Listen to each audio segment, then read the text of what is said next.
demostrarnos que un chileno podía entreverarse al interior de la señora FIFA. Claramente se ha demostrado en esta sala que la gente quiere un cambio absoluto. Vino a traernos uno de los más emblemáticos entrenadores que haya conocido nuestro fútbol de selección. Hemos decidido que el señor Marcelo Bielsa sea el entrenador. Vino a inaugurar estadios junto a Michelle Bachelet. Vino a ver a Chile en Sudáfrica junto a Michelle Bachelet. Como tantos miles y miles de chilenos. Vino a estar presente el día en que el emblemático entrenador desatendió saludo del presidente Piñera. Vino a entusiasmar a hinchas con su liderazgo y su visión. Vino a cambiar el espíritu del fútbol nacional.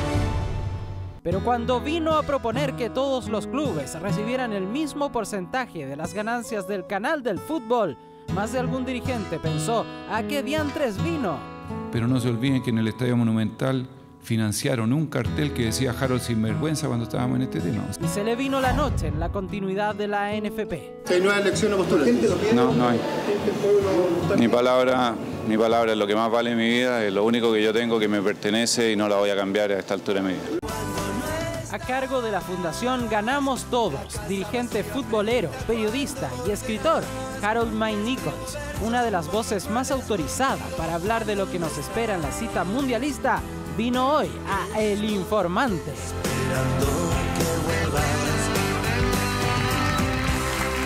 Bueno, vino y efectivamente está sentado con nosotros aquí en el estudio del Informante. Gracias por estar en nuestra sintonía por TVN, Televisión Nacional de Chile, TV Chile, Canal 24 Horas y 24horas.cl. Y tengo aquí además el libro Historias Sudamericanas en la Copa del Mundo 1930 hasta el 2014. Harold May Nichols, muchas gracias por estar aquí.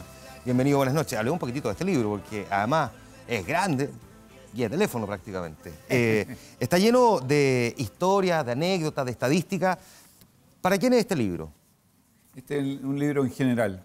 Yo no lo describo que nada más que para la gente del fútbol. Yo lo que busqué en este libro es rescatar historias reales que hay detrás de la Copa del Mundo. La Copa del Mundo es algo más que un partido de 90 minutos. Entonces la primera mitad del libro son crónicas o ensayos respecto de lo que ha pasado y la segunda mitad ya es más para gente, llamémosla especialista, porque son las estadísticas de todas las eliminatorias, de todos los partidos que se han jugado, los equipos sudamericanos en la Copa del Mundo, todos los planteles, los goles, etc. Ahí está la división que tiene el libro. Bueno tenerlo, digamos, ahora, no después del Mundial, por supuesto. Bueno, claro.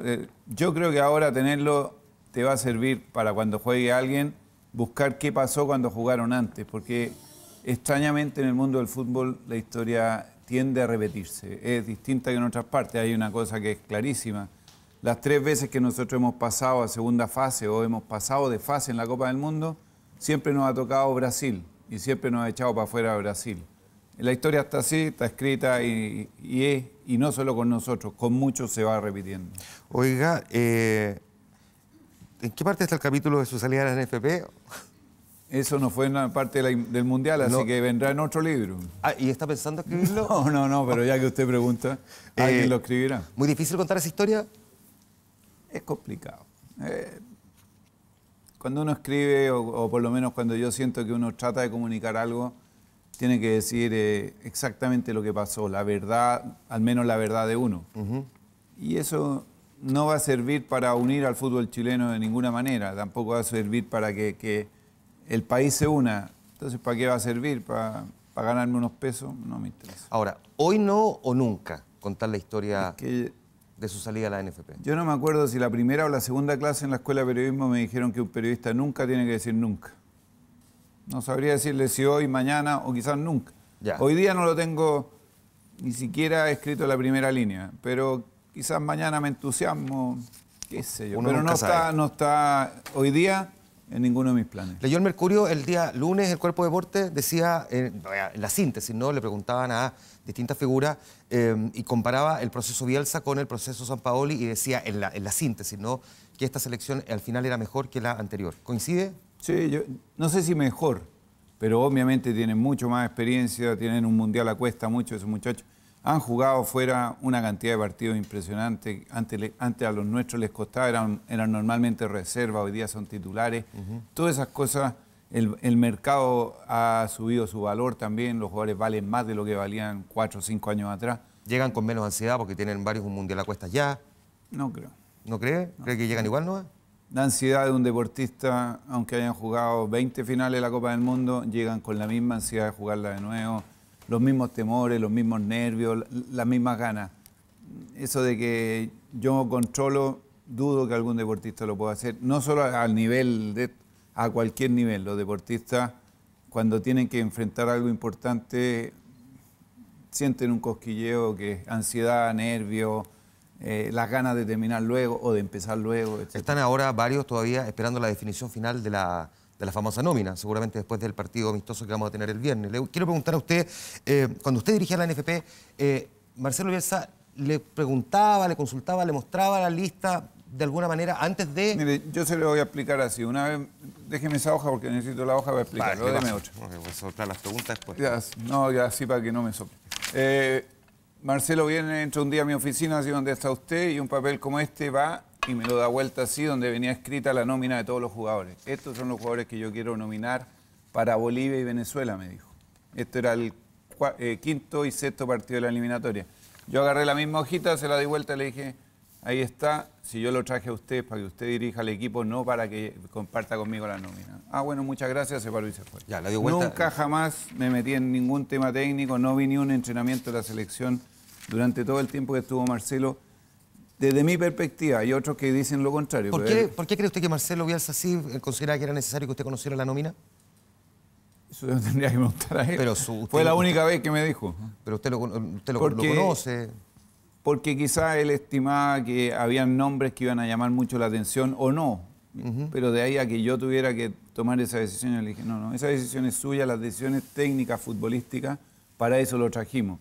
Yo estoy para la parte administrativa y para que a usted en su trabajo no le falte lo que necesita para sacarle rendimiento a los jugadores. Si me meto en la parte futbolística, se arma un enredo, una melcocha que no entiende nadie. Ahora, no le voy a pedir que especule porque por otra parte puede ser no solamente incómodo, sino que además no tiene los antecedentes para imaginar si esto ocurre hoy con Sampaoli y Jaude. Pero sí le quiero preguntar cómo mira, por ejemplo, usted el episodio de Paredes.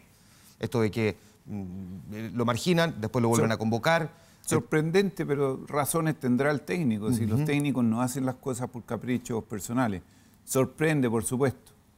Pero algo tiene que haber habido en el medio que permitió eso, algo al que obviamente yo no tengo información, pero el técnico y el jugador seguro que la tienen, y listo. Lo importante no es si es sorprendente o no.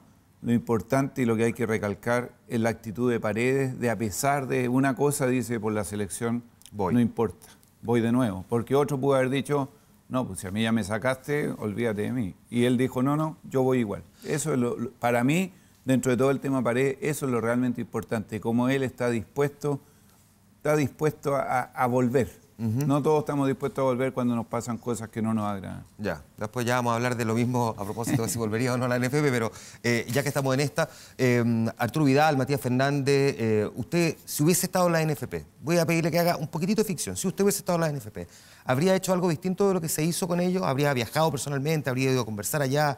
¿Habría detectado antes este problema? Voy más atrás de su pregunta.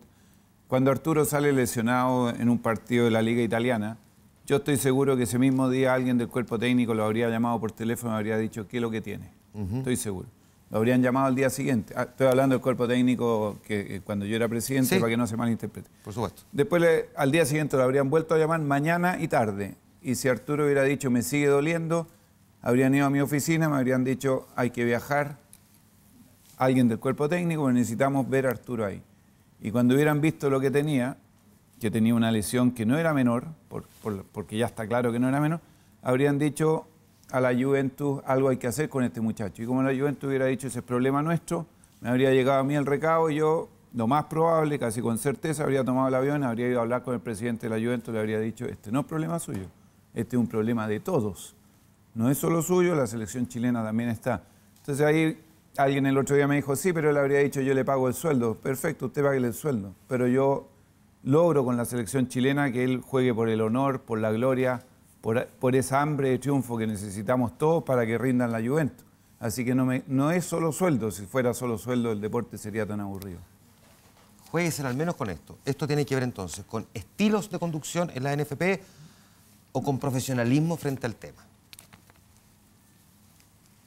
No sé. Yo sé lo que yo habría hecho. No tengo idea por qué se hizo lo que se hizo. Eso lo habría hecho. ¿Por qué lo habría hecho? Porque yo habría pedido inmediato, tráigame el calendario de la Juventus para dónde va. Y la Juventus terminaba su temporada eventualmente jugando la final de la Europa League en Turín, en su casa. Ellos jugaban semifinal con el Benfica. Si pasaban, jugaban en casa la final de la Europa League. El segundo torneo más importante de Europa. Y Arturo es uno de los jugadores pilares y no iban a jugar esa final sin uno de sus pilares.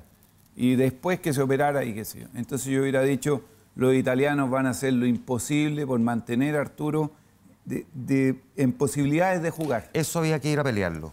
No, eso había que evitarlo, pelearlo no. Ya. Y la única manera de evitarlo era ir allá, hablar con el presidente te decía, no señor, por las razones que ya te digo, y ahí decirle a Arturo, esto te implica no llegar en tu máximo rendimiento al Mundial. ¿Eso es lo que hacen todos los presidentes del fútbol en general? Ni idea. Eso es lo que habría hecho yo. Eso es lo que habría hecho usted. ¿Cuál es el jugador hoy día, según usted, más capacitado, el mejor jugador de la selección? Arturo. ¿Usted cree que Arturo? Sí. Definitivamente. Por la temporada que hizo, hoy día no tengo idea, pero por lo que yo vi en televisión durante todo el año antes de su lesión, Arturo Vidal estaba en un nivel superlativo, no solo con los nuestros, a nivel mundial. Fue el de mejor temporada chileno lejos en la temporada anterior. ¿Y le gusta Jorge Sampaoli? ¿Me gusta en qué sentido? No, usted dirá. La pregunta es abierta y amplia. Como entrenador, él ha tenido logros importantes. ¿Sí? Como publicista, no sé. Ok. Tiene logros importantes si lo compara con Bielsa. Es injusta la comparación porque no conozco a Sampaoli. Nunca he tenido la oportunidad de cruzar una palabra con él, un par de intercambios de mail nada más. Entonces, es bien injusto porque yo siento que Bielsa es algo más que un entrenador. Es un tipo que transmite mucho más, que logra una empatía con la gente mucho mayor. ¿Pero usted conocía a Bielsa cuando lo trajo? Sí, por supuesto. Se conocía harto ya. Pero Desde el año 92.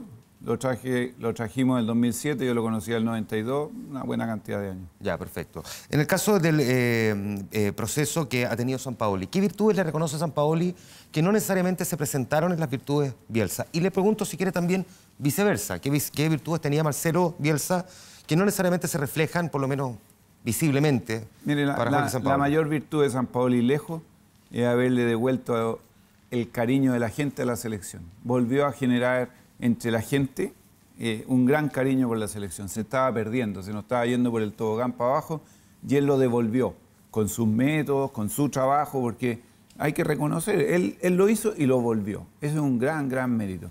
Y el gran mérito de Marcelo era decirnos a todos esa frase que hicieron famosa los costarricenses, los ecuatorianos, los mexicanos en el Mundial, sí se puede. Porque desde Marcelo ya sabemos que se puede. No hay por qué esperar el milagro para ganar un partido. Se puede ir a buscar y ganar el partido. Aunque sea implícitamente, ¿siente usted, Harold, algún grado de responsabilidad, de culpa, como lo quiera mirar, por la salida de Marcelo Bielsa?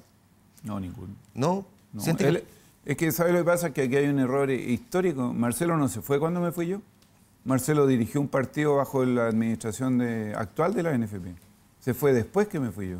Él alcanzó a dirigir un partido estando el actual presidente, por lo tanto, yo ya no estaba en ninguno de los libros, no tendría por qué haber estado tampoco. Ahora, ¿usted siente que él se fue más bien por la llegada de Jadwe o por la partida suya, que son cosas distintas? Si fuese prueba PSU como es hoy día, prueba de aptitud en mi época, habría marcado la alternativa A. Por la llegada de Jadwe. Sí, porque ya le digo, él estuvo, mientras estaba Jadwe en la NFP de presidente, él dirigió un partido de la selección chilena. ¿Cómo es su relación hoy día con Marcelo Bielsa? Buenísima. ¿Sí? Normal, cada tanto o intercambiamos mail o hablamos por teléfono. ¿Lo invitó al lanzamiento del libro? Sí, pero se iba a Marsella. Ya, porque, no sé, le mandó algún mail disculpándose. Se lo pregunto porque sí leyó el mail que le mandó Joseph Blatter en la presentación del libro, pero entiendo que no hizo mención a... porque no estaba Marcelo Bielsa, uno se imaginaba. No me acuerdo si me mandó un mail, la verdad estoy tratando de acordarme. Diría que no, pero ya no sé. Vamos a tener que echar para atrás, pero da lo mismo. A ver, no es necesario que me haya mandado un mail para saber que va a estar deseoso de leerlo, el libro. Eso es lo importante. querer ver qué fue lo que escribí. Siguen teniendo una relación de amistad, por lo tanto. Sí, bueno, nunca fue de amistad, fue muy profesional la amistad. De hecho, siempre nos tratamos de usted, él nunca me dijo, nunca nos tuteamos. Y eso se mantiene y evidente cuando estaba en Bilbao lo fui a ver, estuve con él en un par de ocasiones y bien, digamos, todo bien, todo normal dentro de una amistad profesional, si quiere llamarla de esa manera. Le hacía yo mención recién a este mail que sí leyó de Joseph Blatter. ¿Qué opinión tiene usted de Blatter, de Joao Belanche, de la gente de la Conmebol? Ya sabe para dónde más o menos va la pregunta, ¿no? Sí. Ok. Bueno, de Avalanche, la verdad, una desilusión tremenda. Yo seguí la carrera de él porque coincide más o menos, él asume el 74, cuando llega el Mundial de Alemania, y uno sigue su carrera, etcétera, y ve cómo va transformando el mundo del fútbol. Me tocó trabajar, dirigir una conferencia de prensa de él, me tocó un par de reuniones donde, qué sé yo, me tocó también representar al fútbol chileno en una reunión, y yo creí que era un hombre intachable, y cuando se descubre que no lo es, se desilusiona uno. La verdad, la desilusión con él fue bastante grande. Con la gente de la Conmebol tengo algunos que son amigos y tengo otros que son dirigentes amigos. ¿Quiénes son amigos? Ya no está, pero muy amigo de Sebastián Bauzá, el presidente de la Federación Uruguaya. Tengo mucha amistad con Manuel Burga, a pesar de que es muy resistido en Perú, yo tengo amistad con él. Tengo amistad con el presidente Bedoya de Colombia y con el resto tengo buena, quizás no tan cercana como con ellos tres. Pero también ahí pasó una cosa con el doctor Leos que también fue desilusionante. Tuvo que renunciar al cargo porque también habían unos enredos. Él se justifica porque yo hablé por teléfono con él diciendo que no es así, pero la cosa es que ya no está en el cargo. ¿Le cree? Es que no tengo cómo dudarle tampoco y cómo creerle tampoco. Entonces, en la suma y la resta, bueno, si él me dice, a mí me hicieron la cama, por decirlo, no es el término que él usa, pero bueno, pero desilusiona. El solo hecho ya desilusiona. ¿Y en el caso de Joseph Blatter? Ahí hay un tema que es preocupante. Él está de presidente de la FIFA desde cerca del año 98, si no me equivoco, sí, el 98, y siempre ha dicho, este es mi último periodo. Y hace unos días atrás vuelvo a leer que es su último periodo. Y yo creo que sí, una de las cosas que aprendí en este paso desde la NFP y no ganar la reelección es que los cargos tienen que tener una duración. Andrew Jennings ha hecho hartas investigaciones sobre... Sí, es muy buen periodista. Sí, sobre los grados de corrupción, de hecho, al interior del fútbol internacional. Sí. Acaba de sacar un nuevo libro. No Omertá. Omertá se llama el libro, claro. No me acuerdo. Sí, Omertá. Omertá, sí. Si le atribuye usted a él grados de verosimilitud en sus investigaciones periodísticas, porque son bastante categóricas. Yo he estado un par de veces con él. Estuve en Colonia, estuve en Inglaterra, estuve un par de veces con él. Y él maneja información de primera mano. Él y un periodista alemán de apellido Van Reich manejan mucha información muy contundente. Y en el último libro habla abiertamente y de manera bien directa de la corrupción de Blatter. Sí. Entonces, no tengo por qué dudar de él, pero también, mientras no se le compruebe esto es tan difícil, pero él, ojo que él no se hizo Jennings no se hizo famoso con la investigación en la FIFA, sino claro, que en los Juegos Olímpicos. Y ahí destapó una olla gigantesca. Esta olla le ha costado más destaparla, si es que hay olla. ¿Usted era partidario, estaba de acuerdo con la elección de Qatar como sede del Mundial para el 2022? Bueno, yo no votaba, presidí la delegación que hizo el informe por la inspección para ver si estaban o no estaban calificados los países. Y yo sé que no votaba, pero le pregunto si era partidario, si le gustaba. Si yo hubiera votado, yo hubiera dicho que no. ¿No? No. Bajo los mismos argumentos que hoy día todo el mundo está escribiendo de que en realidad nadie entiende por qué se eligió una sede con todos los problemas que va a presentar desde el punto de vista climático. No, ese es un problema. Claro. O sea, aquí había muchos problemas. Uno es el climático, dos es el logístico. Qatar es una ciudad chiquitita, es una ciudad, es Doha. Que ellos digan que es como si Santiago, decimos, tiene 32 ciudades, cada comuna es una ciudad, no es así. Santiago, después, eso entonces es pequeño, eso trae un problema logístico tremendo. El tercer problema que tiene, que no es menor, es que ellos ofrecen máximo 3 millones de asientos disponibles para el Mundial. Y al otro lado teníamos a Estados Unidos que ofrecía 5 millones de asientos. Hay 2 millones de personas que se quedan sin ir a ver el Mundial. Yo no me refiero a que eso porque usted ya debe estar calculando, ¿y cuánto significa eso en plata? No. Yo me refiero a que hay 2 millones de personas... Como que me conoce, ¿ah? No, que automáticamente pierden la oportunidad de ir a una Copa del Mundo. Más bien estoy pensando que la FIFA está calculando cuánta plata va a perder. No, porque es cosa de subir el precio de la entrada. Sí, el precio se regula... Oferta-demanda. Entonces eso no es el tema. Ahora, ¿por qué entonces sí, se elige Qatar? ¿Por qué sí existe? Porque consigue más votos que Estados Unidos. ¿Y por qué consiguió más votos? Eso hay gente investigando. Yo no tengo ninguna información, pero hay gente que está investigando dentro de una serie de cosas que en la FIFA no han estado bien últimamente. Hay un abogado americano contratado por la FIFA para que haga una investigación. Se llama Michael García. A pesar del nombre no habla español, pero él está en eso y a ver si nos trae resultados. O sea, yo sé que no me va a poder responder categóricamente, me imagino, porque no tiene los antecedentes de la mano, pero ¿usted cree que se pueden comprar votos en este tipo de elecciones? A mí no me ha comprado nunca nadie nada. Qatar no es precisamente pobre, por decirlo así. Sí, pero no solo los ricos compran, los pobres también compran. Yo no tengo idea. A mí nunca nadie me ofreció nada mientras yo hice esta investigación, nunca nadie me dijo a usted qué le parece, qué sé yo. Nada, yo hice mi informe, lo que vi, lo escribí, está ahí. Está para revisarlo en cualquiera que quiera hacerlo. Y yo decía claramente que no, pero si la otra gente decía que sí, bueno, está bien. Era resorte de ellos, no resorte mío. ¿Usted piensa que en la elección de Rusia 2018 y Qatar 2022 primó qué criterio? Criterio económico. ¿Pero económico para quién? Para la FIFA, porque el error parte de un error estructural. Lo vengo diciendo, lo dije desde el día que me dijeron que yo presido.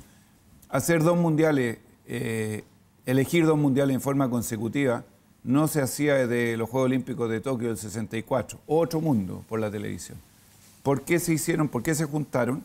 Única y exclusivamente para poder negociar mejor los contratos televisivos y comerciales. Entonces primó el criterio económico.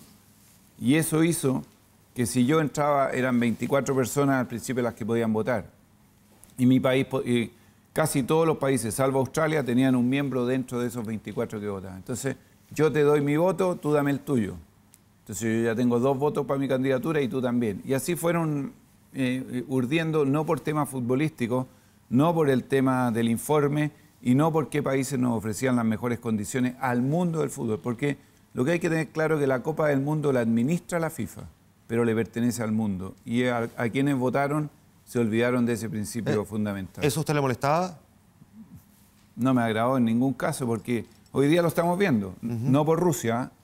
Separemos Rusia de Qatar. Sí. Rusia ganó porque juntó más votos y tiene todas las condiciones y nadie ha dicho que haya hecho nada. Más bien me refiero a la manera de operar de la FIFA, si le molestaba esa manera de operar de la FIFA. Es que me parece que ese sistema de que eligieran solo los miembros del comité ejecutivo es un sistema que ya está obsoleto y que de hecho el presidente Blatter inmediatamente después, en el Congreso, después de esa elección, pidió que ahora voten todos los países por quién debiera organizar un mundial. Porque si no, se concentra el poder en muy pocas manos y con 12 votos sacaste el mundial. Ya, lo voy a preguntar de otra manera entonces, a ver si logro dar con...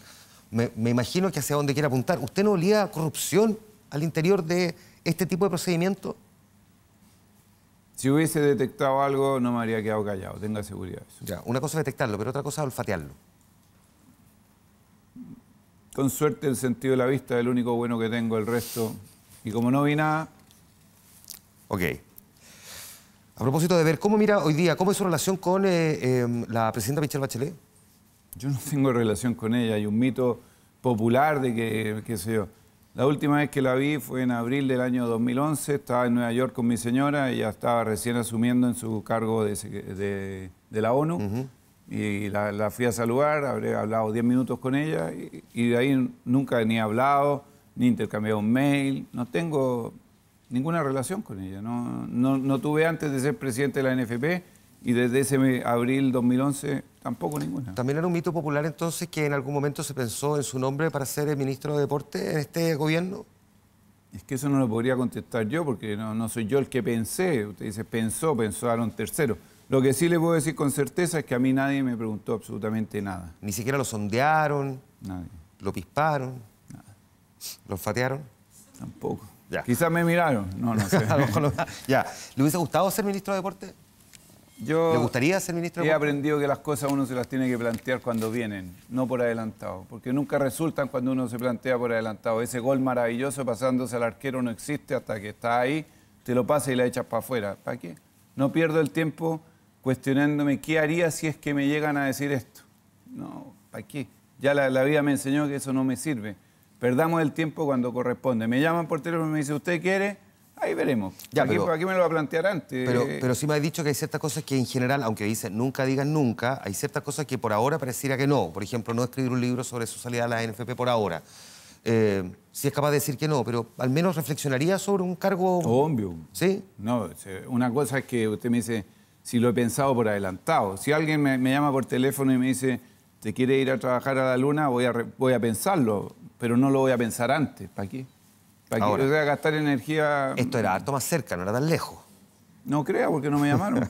Hubiese sido más cerca, me hubieran llamado, me habrían pispado, ¿qué otra palabra usó? Olfateado, etcétera. Ya, y dígame una cosa, usted ha dicho que no se volvería a postular a la NFP, Sí, pero también sí. ha dicho que en el periodismo le enseñaron que nunca hay que decir nunca. No, yo he dicho que que para esta elección de este noviembre, debiera haber en noviembre elecciones, no está dentro de mis objetivos postularme a la NFP. Y ha dicho que, entre otras cosas, no está dentro de sus objetivos porque, y corríjame si me equivoco, porque dice que pareciera no tener además el respaldo suficiente. No, lo que más he dicho, indirectamente lo que dice usted, pero lo que más he dicho es que a mí desde chiquito me enseñaron que en el cine nunca segundas partes fueron buenas. Hoy día ha cambiado un poquito. Usted quiere enseñar harta cosa, chico. Ahora le quiero decir que la segunda parte de Padrino es bien buena y El Imperio Contraataca también es bien buena. ¿Y cuál más? No, bueno, ahí tiene dos, pues. Y Rocky 14 era más o menos, y el Aeropuerto 45. No, pero eso ya... Y lo segundo que aprendí, eso no me lo enseñaron, que cuando uno ya vio el final de una película, ¿para qué la va a ver el resto? Usted... Entonces no tengo hoy día ninguna intención, ¿No? por eso que le digo. No, hoy día para noviembre, absolutamente ninguna, no hay ninguna posibilidad de que yo me postule. No tengo interés tampoco. Uno tiene que tener una motivación especial para ejercer ese cargo. Y hoy día mis motivaciones van por otro lado. Tengo otros objetivos de vida, ya hice lo que tenía que hacer. Creo haber sido capaz de mostrar un camino de cómo las cosas se pueden hacer en este país y no quejarnos de que no se pueden. Y listo, ahora estoy en lo mío, digamos. Veo ahí, dice, el ciudadano Harold, porque de hecho hoy día es el ciudadano Harold. Hoy día no es el presidente de la NFP, hoy día es un ciudadano que de hecho va a ir en auto con sus 5 hijos, con su mujer a Brasil. Entiendo que ni siquiera tiene entradas para 2 partidos. No, ayer ya me conseguí una para Australia-Chile y 2 para Holanda-Chile. Así que voy de a poco. Ya, tranquilo. perfecto. Ya, de a poco. Sí, si falta para los partidos, si eso de tener las entradas un mes antes. ¿Se las consiguió o las compró? No las compré. Ah, las compró, ya, pero ya No las he pagado, pero las compré. Ya, pero tengo oye, que pagarlas. Estamos haciendo aquí, buscando... Ya, pero es muy distinta la realidad que le tocó vivir para el Mundial anterior. Definitivamente, aquí viaja de otra manera, no viaja con chofer, hoy día viaja, digamos, manejando, hoy día no va... Nunca me ha gustado tener chofer. Ya, pero es la obligación del protocolo, nunca. A mí me gusta manejar. De hecho, vengo manejando para llegar acá desde Los Vilos. Termino un acto a las 8 de la noche para estar acá porque manejo yo, si no, Sí. lo más probable es que no haya Lo sé y se lo agradecemos porque sabemos que llegó ahí al filo, pero no tiene las acreditaciones, no se va a acudir con las autoridades del fútbol, ni con las otras tampoco, ni probablemente en posiciones más de privilegio dentro del estadio. De hecho, hay algunos Pero voy que a todavía estar con mis niños, que vale mucho más que todo lo anterior. no le genera nostalgia al menos decir, mire, ahora voy a mirar este proceso realmente desde un lado mucho más lejano, en algo que a usted le gusta mucho, que es el fútbol. Uno tiene que vivir de acuerdo a las circunstancias que tiene, no de acuerdo a lo que a uno le gustaría. Es lo mismo que yo no acostumbro llorar sobre la leche derramada, de hecho para adelante nomás. Y hoy día tengo otra situación. Hoy día puedo estar con mis niños, con mi hijo, devolverle de alguna manera tanto tiempo que le he quitado por este tema del fútbol, devolvérselos con el fútbol, llevándolos al Mundial, compartiendo con ellos, llevando uno de copiloto. Voy a escribir una columna para EMOL, vamos a hacer otros videos para EMOL TV. Uno de ellos estudia publicidad, su pega es hacer el video, otro estudia Derecho, tendrá que corregirme las columnas porque cada día escribo más o menos. Entonces él... ¿Por qué se pierde el ejercicio? Se pierde totalmente. De cuando era periodista que me sentaba en la máquina y en un ratito sacaba una crónica, cuando terminé de escribir el libro que no llegaban las palabras tan rápido. Se pierde. Entonces ahí, y los 2 chicos ayudarán y el otro... Me ayudará con la otra cosa, buscar los hoteles, donde hay que echar benzina, etc. Entonces, vamos repartiendo y vamos pasándolo bien como familia. Le voy a preguntar al tiro sobre la fundación y sobre que la chaqueta más lo refleja, pero déjeme decirle algo que me tiene impactado en esta conversación. Quiero decirle que además le he visto como 14 entrevistas en los últimos días. Sí, me dicen el canal de Venecia. Sí, se anda paseando de canal en canal, el veneciano. Lo encuentro que anda bien políticamente correcto, Harold. El Harold May Nichols que salió a pelearse con los clubes grandes cuando había que repartir las platas del canal del fútbol y que fue incluso capaz de emplazar a quien era candidato presidencial, luego presidente Sebastián Piñera, no es el mismo Harold May Nichols que tengo sentado al frente, al menos en la manera en que es capaz de afrontar los temas, incluso con cuestiones distantes como la FIFA, donde nadie va a venir a pegarle a la salida ni nada. Tengo la sensación de que hoy día anda más cuidado. A ver, traje 2 guardaespaldas. Sí, los veo sentados ahí. Ya, y no me están mirando con cara de buenos amigos. Bueno, qué bueno que se dio cuenta. Oiga, los míos están allá atrás. Sí. Pero es que han pasado 4 años, estoy más viejito, tengo más canas. ¿Está más golpeado también? No, estoy... Ya peleé lo que yo tenía que pelear, ya dije las cosas como se tenían que hacer, ya demostré con hechos que la equidad es posible en este país, que después otros digan no es posible, ese no es problema, yo lo hice con hechos. La plata que entraba se dividía en 32 y me daba lo mismo. Que después me agarraron a piedrazos, pero con hechos. Porque habría sido súper fácil para mí mantenerme en el cargo arreglando, ya esto para ti, esto para ti, esto para acá. No, ese no soy yo. Entonces, si todo eso ya lo pasé, ¿para qué voy a seguir peleando si ahora me entretengo? Vengo hoy día de una localidad, no sé si conoce, Caimanes, maravillosa, cerca de Los Vilos. Me puse a jugar con los niños chicos, hacían 29 grados, un calor, y jugué una media hora, 45 minutos, y me divertí, cosa que antes, cuando andaba con chaqueta y corbata, como anda usted, no podía. Entonces, ¿para qué volver a la trinchera, a la pelea, si yo ya di la pelea y ya demostré que las cosas, si se hacen bien, se pueden hacer bien? No se hacen más o menos, porque estamos acostumbrados a que ya cuando es más o menos es bien. No. Ahora, usted dio la pelea por los clubes chicos. ¿Siente que los clubes chicos le dieron la espalda? Obvio, sí hubo uno. No, pero más allá de la votación. Pero, al día de hoy, por ejemplo, dicen, a ver, este tipo salió a pelear por plata para nosotros. ¿Por qué cree que le dieron la espalda? ¿Cuál es su conclusión? Con la retrospectiva que se permite mirar una cosa como esa. Es que si la digo, voy a terminar con una querella y lo más probable es que peleando de nuevo. Me la guardo para... Voy a hacer uso de una frase que me enseñó un dirigente de la Católica con el que era muy amigo y terminé siendo muy poco amigo. Dueño de tu silencio, esclavo de tus palabras. Y no tengo ganas de ser esclavo. ¿Al menos me diría quién es ese dirigente que le dijo eso? No, él sabe quién es, ¿para qué se lo voy a decir? Y diga una cosa, ¿usted cree que es una querella que perdería? Yo creo que la ganaría si tuviera acceso a toda la información. ¿Pero y qué gano? ¿Y qué gano si ya perdí? Si esto es igual que en el fútbol, cuando jugaste mejor, tiraste 5 tiros en el palo, te pillaron de contragolpe, perdiste 1-0, chao. Si, ¿hasta cuándo seguir y seguir y seguir? Eso ya pasó. ¿Cómo dice la canción? Lo que pasó, pasó y chao. ¿Sí? ¿Para qué seguir? Entre tú y yo. Esa parte la puso usted, pero ¿para qué seguir, digamos? Si ya está. Oiga, ya, última pregunta del fútbol, le quiero preguntar por la fundación. ¿Cómo mira a los nuevos dirigentes de los clubes grandes? La Chile, Católica, Colo-Colo. ¿O ha habido cambio entre la época en que usted estuvo sí, y ahora? Es sorprendente que de los que votaron por mí, en contra mí, digamos, en esa votación, ya no hay ninguno. Es sorprendente. Es como para que alguien lo piense, oye, ¿qué pasó? ¿Qué pasó? Que ya no están los que estaban en contra de este sistema y ahora en los 3 clubes grandes hay gente nueva. A mí me sorprende. Ahora, yo estoy seguro que los 3 lo van a hacer muy bien. Carlos Heller, que es amigo mío, estoy seguro lo va a hacer espectacular. Arturo Salá, que es amigo mío, lo va a hacer espectacular. Y Luis Larraín, que no es tan amigo mío, pero que lo conozco de cuando yo era gerente de la Católica y él dirigente, lo van a hacer espectacular. Pero fíjese que después de 4 años, los que estaban ya no están. Y no solo en esos clubes, en varios. ¿Son de otro, voy a decirlo así, de otro calibre comparativamente estos dirigentes a los anteriores? Esto sí que es políticamente correcto lo que acabo de decir. Lo que pasa es que Arturo Salá es un hombre 100% de fútbol. Carlos Heller puede tener 1000 negocios, pero es 1000% de fútbol. Y Luis Larraín es cruzado. Viene dando la pelea por los cruzados hace rato. Ya. Esta fundación, esta chaqueta que lleva puesta usted tiene un sentido. Explíqueme un poco de qué se trata este trabajo que está haciendo. Donde usted ha planteado que uno de los problemas que tenemos en la sociedad, y particularmente entre los jóvenes, ahí estamos viendo de hecho imágenes, es precisamente el del sedentarismo. Bueno, ese es un problema gravísimo que tenemos en el país, el sedentarismo que ocasiona otros problemas que son igual de graves. Trae la obesidad, el sobrepeso, la desintegración social, trae eso jugar solo, el mantenerse en una esquina jugando solo. Por ejemplo, estas imágenes que estamos viendo son de cuando llevamos un equipo de Colina, esos muchachos, a un torneo en Irlanda del Norte. Esas posibilidades, bueno, esto ya son otras imágenes de otros eventos. Nosotros vamos donde nos invitan. ¿Y a qué vamos? ¿Y de qué vengo de Los Vilos ahora y de Caimanes en la tarde? De tratar de introducir a más niños y niñas en la actividad física, porque así no solo tienen que jugar los buenos, ¿cierto? Aquí tienen que jugar todos. Y nosotros, lamentablemente, estamos seleccionando única y exclusivamente a los que son mejores. Ese es un proyecto de nado sincronizado que hicimos en San Pedro de Atacama. El tema de la selección se vuelve a instalar de vuelta allí. Es que no puede ser. Sin querer queriendo. El deporte tiene que tener espacio para todo. Hay otras cosas que quizás hay que seleccionar.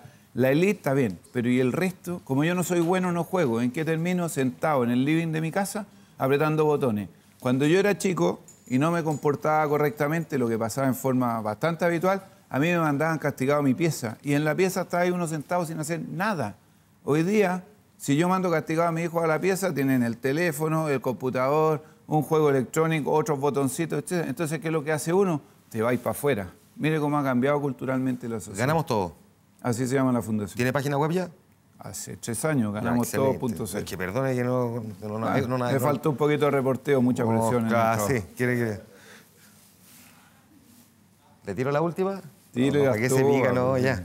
Está bien. Harold May Nichols, gracias por haber estado aquí. Historia sudamericana en la Copa del Mundo. Muchas gracias, Harold. Gracias, muchas gracias. Suerte en su viaje a Brasil. Ojalá que consiga las entradas que le faltan. Yo le aviso, le aviso. Y si no, usted pasa un aviso en un programa. Vamos a ver. Nosotros nos vamos a ir a la pausa. Tenemos el otro gran tema que ha estado en discusión en estos días después de las palabras de la presidenta Bachelet. El aborto, en casos específicos, pero se instala de vuelta la discusión sobre el aborto. Nos vamos a ir a la pausa comercial. Volvemos con este tema y lo debatimos aquí en el programa. Espérenos.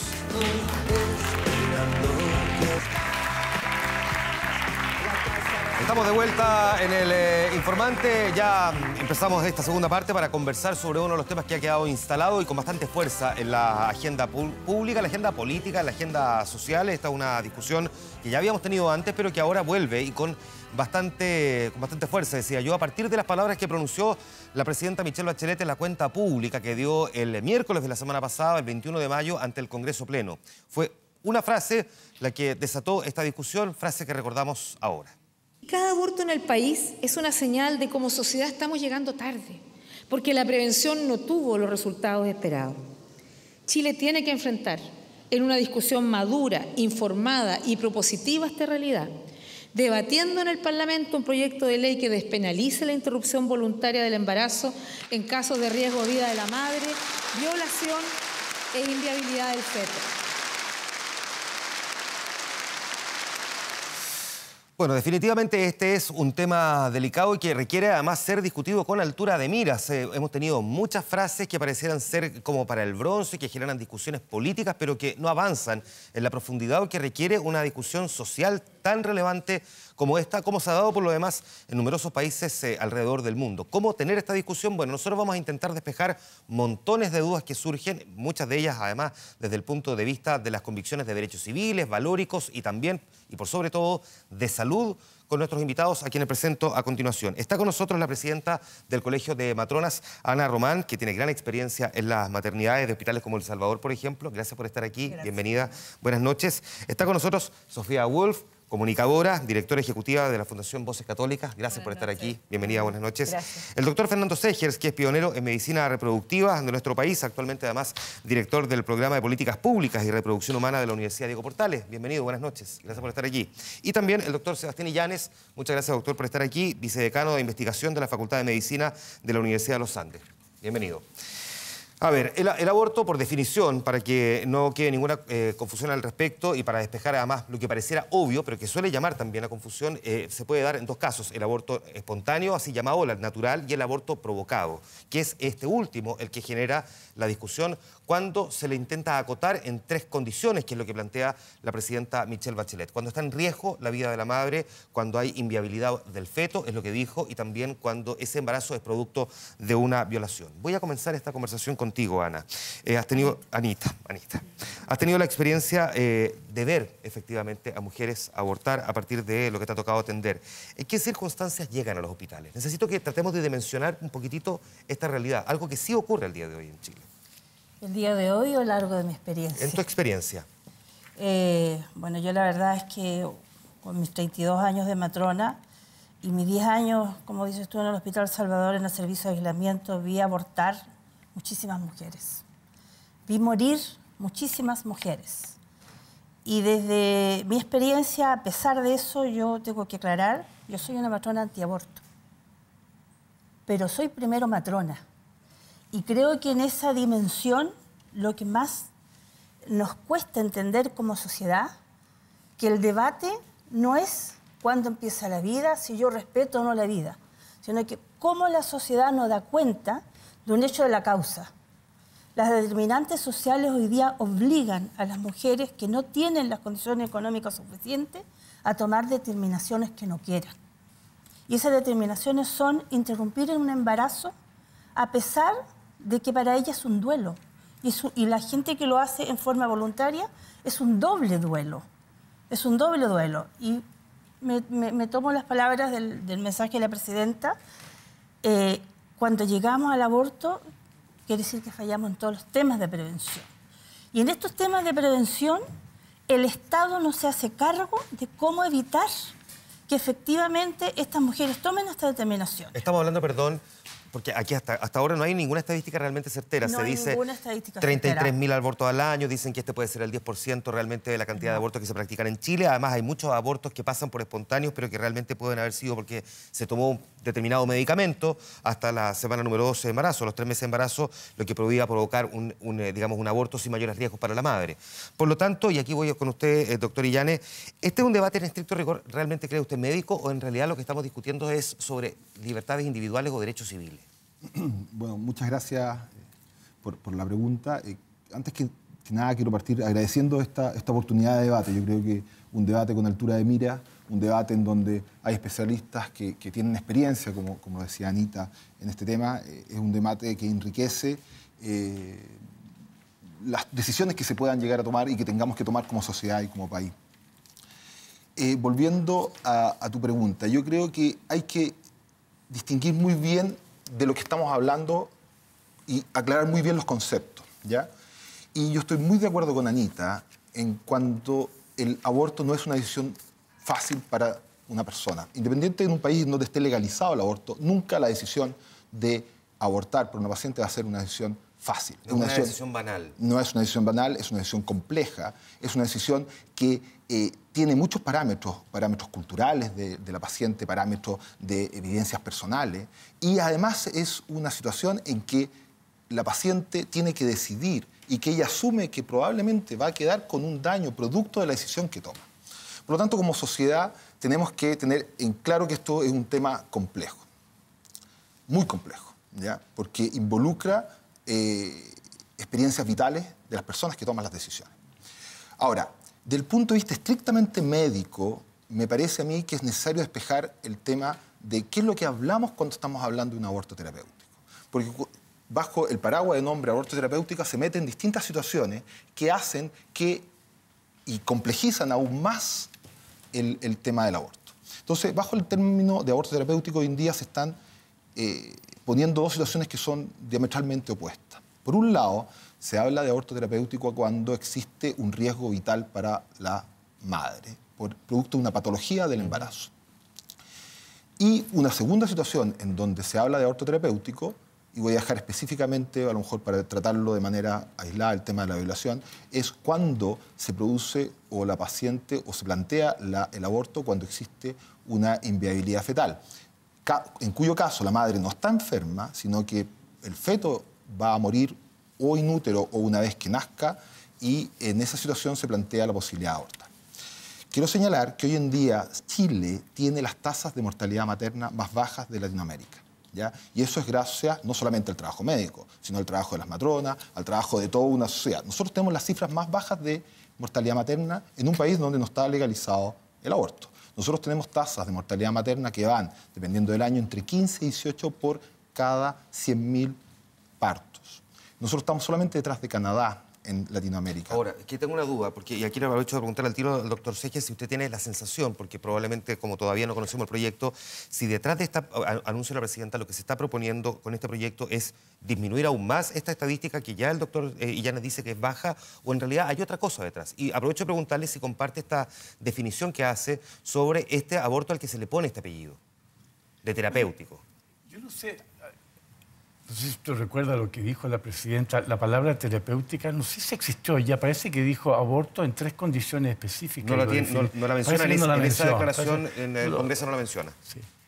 Define las 3 condiciones y yo creo que efectivamente que el concepto de terapéutico, en las discusiones que yo he visto, se tiende como a hablar cuando hay salvarle la vida a una persona, como si la vida o la muerte fuera el único elemento en la terapéutica. Y la verdad que no es así. Hay muy pocos actos médicos que todo lo que buscan es salvar la vida. La mayor parte de los actos médicos lo que buscan es mejorar la calidad de vida de las personas. Y de hecho, en la calidad de vida lo que se preocupa hasta la gente que se dedica al cáncer, digamos. A veces optan por calidad de vida más que por más vida o menos vida. O sea que el concepto de terapéutico, yo creo que si es que vamos a usar ese concepto, yo creo que tenemos que ampliarlo. Y de esa manera, no solamente incluir aquellos factores que pueden significar la muerte de la persona que está embarazada, sino aquellos factores que pueden deteriorar la calidad de la vida a esa persona, desde una perspectiva biomédica, de una perspectiva psicosocial, desde su expectativa psicológica, etc. De tal manera que yo creo que hay que ampliar un poquito la mirada, porque el objetivo como país, además, no es que solamente que sobreviva la gente. El objetivo como país es que la gente viva bien, que la gente viva contenta, que puedan ejercer su autonomía y que puedan vivir en una sociedad sin ser discriminados. Esos son los objetivos que yo me imagino la presidenta tiene en mente cuando manda estos mensajes. Y eso entra de lleno en el tema del aborto por violación. Quisiera abordarlo en un segundo. Pero hay que ampliarlo. Ahí no va a haber muerte. Quiero aprovechar de preguntarle también a Sofía, para que sea parte también de esta conversación, sobre aquí las distintas posturas que se han fijado, al menos estos 3 aspectos que ha mencionado la presidenta Bachelet. Entiendo que además no compartes ninguna de ellas, digamos, como para poder justificar la despenalización, que es lo que en la práctica se está discutiendo. ¿Qué le dirías tú a las personas que piensan distinto a ti de por qué deberían compartir o someterse, si se quiere, como quieras interpretarlo, a los postulados que tú tienes o a tu convicción personal? Porque yo creo que lo que hemos formado como sociedad, y me enorgullezco, y para mí es un honor estar aquí en esta mesa, hablando de la vida y hablando del derecho a vivir, y no solo el derecho a vivir de la madre, sino también el derecho a vivir del hijo. Creo que Chile es un ejemplo a nivel mundial, o sea, no sentir vergüenza de que en Chile no se haya aprobado el aborto. Yo comparto con Anita la preocupación de esas mujeres y del sufrimiento de tener que tomar esa decisión y de la injusticia, porque en el fondo lo que yo veo que ella está defendiendo quizás es un poco esta injusticia de sentirse acorralada y de tener que tomar una decisión desesperada. Pero creo que en las palabras de la presidenta, cuando ella dice hemos fracasado, decir hemos fracasado es que estamos bajando los brazos, y que a una mujer que está en una situación desesperada, en vez de ayudarla a salir de su desesperación con un acompañamiento psicológico, económico, y asumir ese costo como sociedad en favor de la vida, optemos por lo más fácil, que es borrar la huella y optar por el aborto. Ahora, los abortos existen hoy, es que ese es el tema. Los abortos están instalados, y la presidenta, cuando hace esta mención al tema, es porque existen los abortos. Y lo que trata ella de despejar es sincerar una realidad y buscar la manera de que al menos no haya un castigo, no necesariamente de legislar, porque ella habla por eso de despenalización y no legalización, pero sí, al menos evitar que se quiera criminalizar. No, lo entiendo. Lo que pasa es que si tú ves, mira, si tú empiezas a mirar un poco de investigación y los estudios que hay, por ejemplo, la OMS, el último estudio que aparece es que el 40% de las mujeres que optan por el aborto vienen con un bagaje o un entorno de violencia intrafamiliar. Y en el caso chileno tenemos, por ejemplo, la Fundación Chile Unido, que hace un trabajo enorme con jóvenes que llaman por teléfono queriendo abortar, pensando que es un lugar en donde se pueden producir abortos, ellas les pueden hacer el aborto.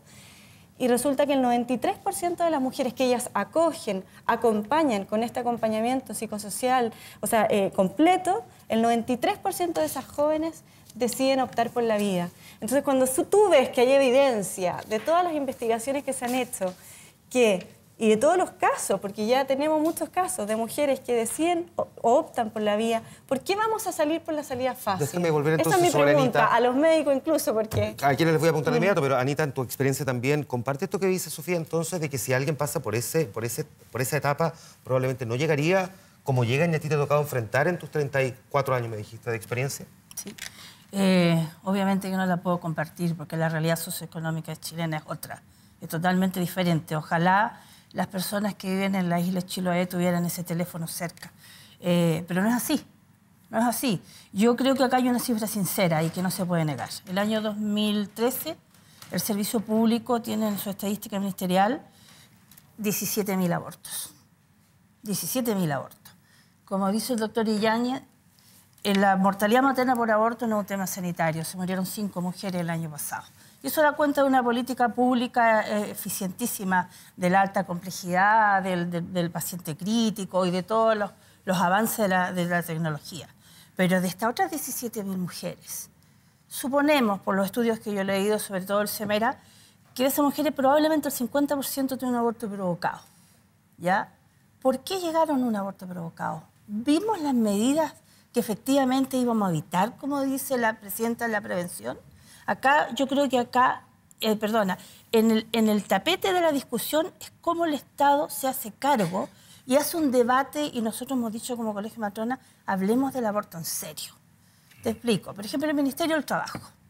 El Ministerio del Trabajo es uno de los grandes culpables de que las mujeres hoy día tengan estas decisiones. Tenemos en la Municipalidad de Talcahuano una matrona embarazada de 35 semanas que fue despedida porque su tipo de contrato no le protegía la maternidad, no le paga ni el pre ni el postnatal. ¿Cuál es la señal en esa municipalidad para las próximas mujeres que se embaracen y necesitan el trabajo? Probablemente abortar. ¿Sí o no? En una repartición, del Perdón. Estado. En una repartición, Gravísimo. pero déjame terminar. El Código del Trabajo. Hoy día, actualmente en el Código del Trabajo, la protección a la maternidad está solo para el contrato formal. A nosotros han llegado denuncias al Colegio Matrona donde dice, ¿es necesario que me pregunten si estoy embarazada o no para trabajar? Sucede, no hay fiscalización. No hay. Los empresarios hacen lo que quieren y ponen sus reglas. Entonces, disculpa, la mujer de la clase media para abajo está sometida a una discriminación económica y a tomar decisiones que el Estado no la protege ni ningún teléfono la protege. Doctor Illañez, esta es la realidad que describe Yo Anita. estoy absolutamente de acuerdo con Anita. ¿Cómo? Pero ¿Cómo lo mira ¿qué usted? diferenciamos? Porque si no estaríamos todos de acuerdo, nos vamos todos amigos. Es la solución que se propone para los problemas reales que está describiendo Anita. Y es una realidad. Entonces, el punto que se plantea en la discusión presidencial es una aprobación de una ley de aborto en 3 circunstancias muy específicas, ¿ya? Y lo importante es saber si esa ley de aborto va a solucionar realmente el problema que está describiendo Anita. Y a mí me parece que no necesariamente lo va a solucionar. Y no lo va a solucionar por 3 razones, me parece a mí, en las 3 circunstancias que se está planteando la discusión de la ley de aborto. Uno, porque hoy en día el aborto provocado, porque las cifras que describió Anita son de abortos en general. No tenemos claridad cuántos son abortos clandestinos. No hay posibilidad de tener esas cifras de aborto. Y aparentemente, por la experiencia de otros países en donde se ha legalizado recientemente el aborto, como Uruguay o como México, las cifras de abortos clandestinos están sobreestimadas. Por lo tanto, aparentemente, por las cifras publicadas, los abortos clandestinos serían bastante menos de los que... Entonces, y la mortalidad materna no es. De hecho, desde que se prohibió cualquier tipo de aborto en Chile en el año 89, la tasa de mortalidad por aborto ha bajado en un 93%. Pero volvamos a estos 3 puntos. Entonces, desde el punto de vista de mortalidad materna, no es. De hecho, en Chile, hoy en día, todos los protocolos médicos que existen permiten la interrupción del embarazo cuando existe grave peligro para la vida de la madre. Dame un segundo ahí. Doctor, entonces, es que dame un segundo ahí, que para poder ir generando, a partir de ciertos puntos, también ver si hay, todos coinciden en algo o hay intercambio de opinión.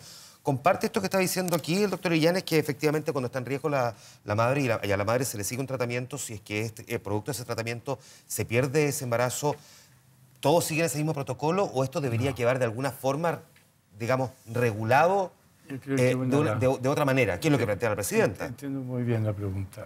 ¿Puedo hacer una cosita antes, bien cortita? Yo creo que debemos tratar de sacar el tema fuera de un tema de salud pública y concentrarnos en las personas. Yo creo que el sentido que tiene el mensaje de la presidenta y el sentido que tiene esto es de protección a las personas, es de respeto a la individualidad de las personas, la autonomía de las personas, para decidir en situaciones extremas cómo quieren vivir su vida. Así es que yo creo que el tema de salud pública debiéramos sacarlo porque no es un problema de salud pública, ya lo han dicho, y yo estoy totalmente de acuerdo con eso. A mí me parece que la reglamentación, la despenalización en primer lugar, y yo no me quedo ahí. Yo creo que no basta con despenalizar en estas tres condiciones. Yo creo que además de despenalizar hay que reglamentarla. Hay que tener reglamentos específicos de cómo operar, porque eso protege a las personas que están necesitadas del tratamiento.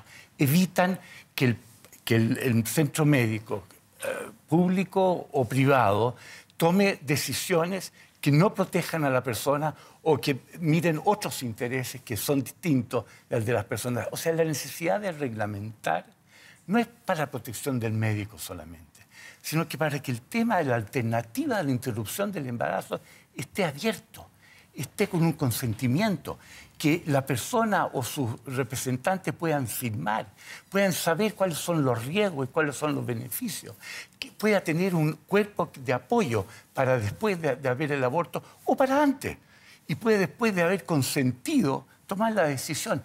Pero hoy en día la alternativa no está. Hoy en día la alternativa de aborto no existe. Entonces la persona no puede tomar una decisión que muchas veces podrá ser: yo no quiero el aborto, quiero seguir adelante. Pero esa alternativa no está en este momento. Un segundo, que le vuelvo a preguntar a Sofía sobre ese punto, que ese es también uno de los argumentos que se suele poner sobre la mesa cuando se debate ya más avanzado esta discusión, en que el tenerlo reglamentado no significa una imposición para quien está embarazada, aborte.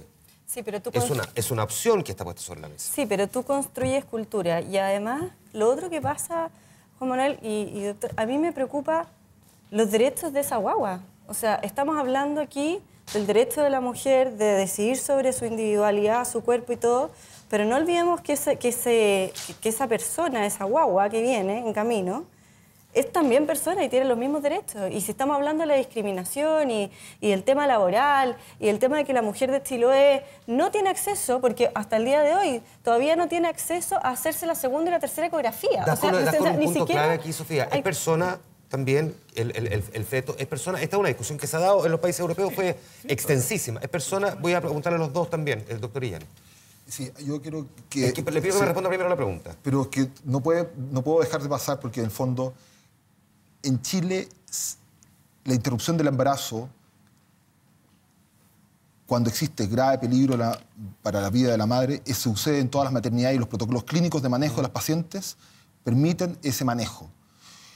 Lo que se produce ahí es un aborto indirecto, que no tiene una connotación moral ninguna, porque lo que se busca ahí es salvar la vida de la madre. El doctor avanzó hacia otra cosa. Dice sí. que hay que quería dejarlo de la discusión solo de salud pública. Pero que quiero dejar establecido ese punto, porque es importante. Yo creo que estamos de acuerdo con Fernando en ese punto. No, totalmente. Pero ya tendremos el minuto. Sí. Pero con respecto a lo que tú preguntas, yo pienso que lo que tenemos que discutir es si ese embrión es un individuo de la especie humana, la primera pregunta que nos tenemos que hacer. Si ese embrión es el mismo individuo desde el momento de la concepción hasta la vida adulta, y por qué a ese individuo de la especie humana lo vamos a discriminar por una situación que se genera durante el embarazo. Son las preguntas que nos tenemos que resolver para poder... ¿Y usted la tiene resuelta? Sí, desde el punto de vista de la biología se puede resolver. Es que tengo la sensación de que, de hecho, tampoco está tan claro desde ese punto de vista. Este debate cuando se dio en España, la ministra de Salud y la ministra de Igualdad española decía, sí, un embarazo de 3 meses, estamos hablando de un ser vivo, pero no estamos hablando de un ser humano. Y ella marcó una diferencia que generó un gran debate hace 5 años, 4 años en España. Es que es sorprendente que alguien llegue a plantear una situación. Entonces, ¿qué es? Entonces, desde la biología, uno puede definir claramente si es un individuo de la especie humana o no. Es decir, ser vivo, no necesariamente ser humano o persona. Doctor, sí. Vuelvo entonces sobre este punto. Y usted mismo fue el que puso el concepto de persona sobre la mesa. ¿Lo puse yo? Sí. Pero feliz, otro como. Todo lo que vemos aquí somos personas. ¿Y el feto no lo es? ¿Cuántos embriones hay aquí en este minuto que sean equivalentes a nosotros? No lo sabemos, en primer lugar. Yo verdaderamente pienso que los procesos vitales, todos, de todos los mamíferos, de todos los seres vivos, son procesos dinámicos que no se detienen. Al momento que se detienen, deja de existir la especie. Así que la continuidad no es el elemento central. La continuidad es parte de todos los procesos vitales. El punto entonces es si el proceso que se inicia es igual al del final. Y esa es la pregunta que se quiere poner. Vale decir, si en el proceso celular de llegar de una célula a ser lo que somos nosotros personas, si fue lo mismo antes por el hecho de tener un mismo genoma. Mi posición es que no es así y por lo tanto el embrión no es un sujeto de derecho como son las personas. Tenemos derechos distintos y hay derechos que son prioritarios. Y para mí las personas, como las que están acá en este set, tienen derechos que son diferentes de los embriones de 2 células, de 8 células o de 6 semanas. Diferentes. Esa es mi posición general. Yo la verdad es que creo que, y celebro, que la presidenta Bachelet haya puesto en el debate de todos los chilenos y chilenas el tema del aborto. Que iniciemos un gran debate en este tema y que tengamos al fin la posibilidad de ver en el horizonte la voluntad política de llegar a un tema legislativo que siempre ha sido tabú. Y nosotros como matronas en Chile cumplimos este año 180 años.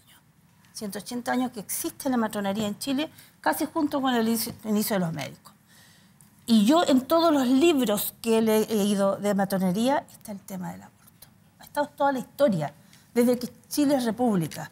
Sin embargo, estamos en el 2014 y todavía seguimos discutiendo cuándo empieza la vida, cuándo es ser humano, cuándo no es ser humano. Tú hablabas del tema de la decisión. ¿Por qué nosotros tenemos que decidir por las personas? Si son las propias personas las que tienen que decidir. Ahora, perdona, pero estoy un poco confundido porque al comienzo de la primera pregunta tú me dijiste que eras contraria al aborto. Yo soy contraria al aborto. Nadie puede estar a favor del aborto porque es un trance terrible. Yo he visto el dolor de las mujeres. Eres contraria en general a que se practique el aborto, pero eres partidaria, por lo tanto, de que sí existe una legislación y no acotada a estas 3 causas. Yo creo la libertad de elegir. No, eso es lo que no entiendo tu postura. yo creo que para empezar a hablar de aborto, estas 3 causas las celebro. Obviamente que sí. Pero este es un inicio que debe ser un gran debate. Porque acá hoy día, a todas aquellas mujeres que decidieron hacerse un aborto porque no pueden seguir adelante con ese embarazo, están supeditadas a ingresos económicos. Las mujeres que tienen dinero pueden tomar un avión y ir a hacerse al otro país. O bien pagar acá en una clínica y queda cerrado el caso. Pero las mujeres que son de clase media para abajo, porque ahora tenemos que hablar de que la clase media tampoco tiene ese remanente mensual de dinero, ella tiene que acudir hoy día a maniobras químicas como el misotrol, que se vende en el internet a pasto, sin ninguna indicación médica coherente y que arriesga en el fondo su vida. Acá es cierto lo que él dice. Chile, yo creo que de acuerdo al Producto Interno Bruto, tenemos la menor mortalidad materna del mundo. Eso es verdad. Las mujeres hoy día no se mueren porque la tecnología es maravillosa. ¿Ya? Es maravillosa. Pero existe, y es un hecho de la causa, mujeres que arriesgan y siguen arriesgando su vida porque no pueden seguir adelante con ese embarazo. Y eso el Estado hoy día tiene que protocolizarlo mediante una ley e impedir que efectivamente el mercado del lucro, de la necesidad de las mujeres, siga en el fondo haciéndose rico con eso. Solo para despejar un punto, porque también se ha planteado en las argumentaciones que se han escuchado en esta última semana, donde se ha dicho que no hay personas presas actualmente. Nosotros revisamos los datos, hay 406 personas presas en prisión preventiva o en libertad condicional por delitos relativos al aborto, o por lo menos la estadística del año 2012, porque la del 2013 no está todavía completamente terminada y entregada. Así que solamente para despejar en ese punto el dato. Ahora quiero volver con usted, doctor Illanes, porque usted dejó pendiente 2 puntos y me imagino que el segundo es el que ocurre cuando se habla de esta inviabilidad del feto. Y le pregunto por qué no habría de interrumpirse un embarazo, que además dura 9 meses, de un ser que no va a lograr vivir finalmente. Porque es un individuo de nuestra especie y tiene el hecho de discriminarlo porque va a vivir o no va a vivir me parece que no es el tipo de sociedad que queremos construir. La discriminación me parece que es un término que no puede caber en nuestra sociedad. Entonces, un feto, porque está mal formado, nosotros tengamos el derecho de eliminarlo, me parece que es una discriminación terrible. Que nazca, que nazca y muera cuando corresponde, que muera según lo que dictamina la naturaleza. Eso está planteando. Sí. Ahora, me parece que cada vez que como sociedad a nivel global se ha permitido que individuos de nuestra especie no se les reconozca sus derechos, se producen las más graves discriminaciones posibles. Esclavitud, se señaló que no era individuo de nuestra especie. El Holocausto también no era individuo de nuestra especie. Y en este momento, me parece a mí que desde el punto de vista de la biología, y entendiendo lo que plantea Fernando de la gradualidad de adquisición de capacidades, me parece a mí que plantea un problema muy serio. Porque el hecho de que tengamos una gradualidad en la expresión de nuestra biología no significa que en algún momento no somos y pasamos a ser. Porque ¿quién define ese momento antes y después? Porque, perdón, para entender bien, lo que está diciendo es que no hay diferencias esenciales, sino que más bien de características, peso, tamaño y ese tipo de cosas. Exactamente. O sea, el potencial genético que ya existe en un embrión al momento de la concepción es el potencial que se va a desarrollar a lo largo de la vida. Por lo tanto, cualquier definición que nosotros hagamos que por esta gradualidad de adquisición de capacidades, pero no de lo que somos en esencia, como individuo de nuestra especie, es una arbitrariedad. ¿Por qué yo digo hasta las 12 semanas, como dice en el gobierno inglés que se puede, o en otro, dice, ¿qué me define desde el punto de vista de la biología que un individuo es y antes no era? O no es y en algún momento de su desarrollo biológico pasa a ser. ¿Qué característica, qué capacidad tiene que adquirir para ser sujeto de derecho? Entonces, eso genera una arbitrariedad gigantesca, porque el que define qué es lo que es y qué es lo que no es un ente externo. Es mucho más fácil reconocer lo que es desde un principio, que es un individuo de nuestra especie, que es cuando adquiere el código genético propio de nuestra especie. ¿Es así, doctor? Porque cuando yo decía que cuando se dio este debate en Europa, en los países europeos cada uno generó su propio debate, incluso en algún momento intercambiaron muchísima información al respecto. En el caso, yo citaba el caso español, entiendo que ahí se decantó finalmente por el desarrollo del sistema nervioso central, y esa fue, digamos, lo que pasa? el punto que marcó para ellos la inflexión. Esta es una discusión eterna. No sé cuánto tiempo debiéramos dedicarle a esto, pero cuando uno mira la biología, el desarrollo y las interpretaciones que hay, por ejemplo, en el pensamiento católico es inmediato. En el cigoto, dice Don Umbite, ya está aquel que va a ser. ¡Pum! Listo, se acabó. Y luego, sustentado por la genética, dicen, claro, el genoma es el mismo, aunque no es el mismo, sabemos que eso, pero no importa, es casi el mismo. Y por lo tanto, todo es igual. Pero, a ver, y si entonces le pongo nombre a ese embrión y lo llamo Pedro, y Pedro se me divide en dos, en gemelos idénticos, ¿dónde quedó Pedro? Es el mismo individuo genético, pero ahora se llama Juan y Diego. Y si ese embrión ahora, en vez de llamarse Pedro, se transformó en un coriocarcinoma, un cáncer, no un embrión con cáncer, era un cáncer. ¿Cómo lo llamo? Y si se separó muy tarde y son, ¿cómo se llama? Conjoint twins, son siameses. Y son iguales, tienen el mismo genoma. El dilema para separarlos, ¿tú crees que es por qué? Es porque hay dos personas distintas con el mismo genoma. O sea, el genoma nos da la individualidad genética, pero no nos hace persona individual, ontológicamente. O sea, aquí hay pura filosofía y yo creo que no sé si eso es el verdadero objetivo de todo esto. Yo creo que... Hay un ejemplo... Déjame preguntar a Sofía, que ha escuchado aquí pacientemente a ustedes también, y me gustaría que recogieran este último punto. Aquí el doctor hace una descripción, además con ejemplos concretos, sobre la diferencia entre las personas. Es que a mí me parece, y ya desde una opinión como ciudadana, porque la verdad es que no tengo la información científica ni me dedico a... Creo que tu especialidad es como la fertilización in vitro y todo eso, a la investigación de esto. Pero yo creo que desde el sentido común de cualquiera, cuando hay vida, y es una vida independiente. O sea, yo creo el embrión, no, pero hay vida. De que hay vida, y que es una vida independiente a la mía, porque se nutre de mi cuerpo, pero es independiente, no de... Ya. Entonces, ¿por qué vamos a eliminar una vida. Ese es mi punto. Y además yo digo, ¿por qué vamos a ir en contra de algo que puede producir algo bueno? ¿Por qué vamos a pensar de que ayudando a esa mujer y dándole todo el soporte vamos a traer al mundo algo malo? Ahora, estamos hablando yo puse la pregunta en función de la inviabilidad del feto en este caso. Entonces, en esa lógica, ¿cuál sería la misma argumentación? En el entendido de que una vez que nazca no tiene sobrevida. Yo estoy de acuerdo con Sebastián. O sea, todas las personas, las guaguas, embriones, cigotos, o sea, lo que quieran llamarle, digamos, finalmente, pero todos tienen un ciclo de vida y todos tienen un motivo por el cual estar aquí. Yo soy una convencida de que esa guagua, si tuvo un ciclo o una vida más corta que la mía, que la tuya, como quizás, no sé, una persona que vive 90 años, ¿por qué le vas a cortar tú la capacidad o la posibilidad de vivir?